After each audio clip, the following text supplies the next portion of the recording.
45 yung score ko over 50. Ikaw, Torjang, ilan ka? I'm only 37. Gagi, pre. 20 lang yung score ko.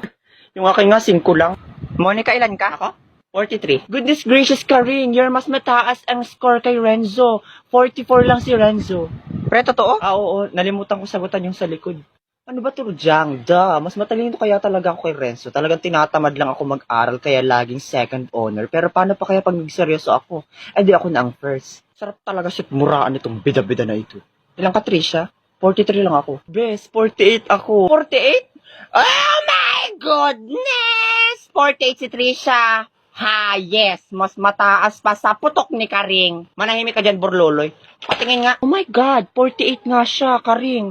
Napaka-bobo words mo pala eh. Talaga ba, Torjang? Teka, imposible naman to, Trisha. Nandaya ka, no? Hoy, hindi kaya ako nandaya. Sabay kaya kami nag-review ni Borloloy. Napaka-inggitera nito. Tanggapin mo na lang kasi na mas mataas yung score niya kaysa sa'yo. Wait lang, iche-check ko. Ma'am, kulang po ng S yung dog niya sa essay. Dapat po plural yon. -5 to dapat. Patingin nga, babangaw ka na naman eh.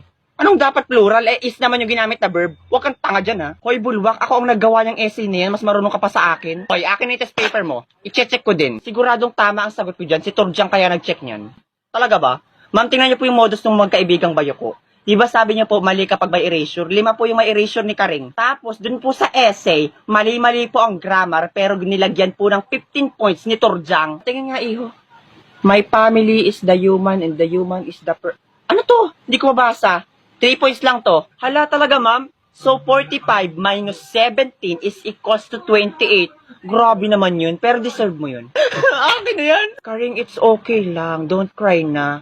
By the way, sino ba nagturo sa'yo ng essay? Hinayo pa ka sa'yo yun galing!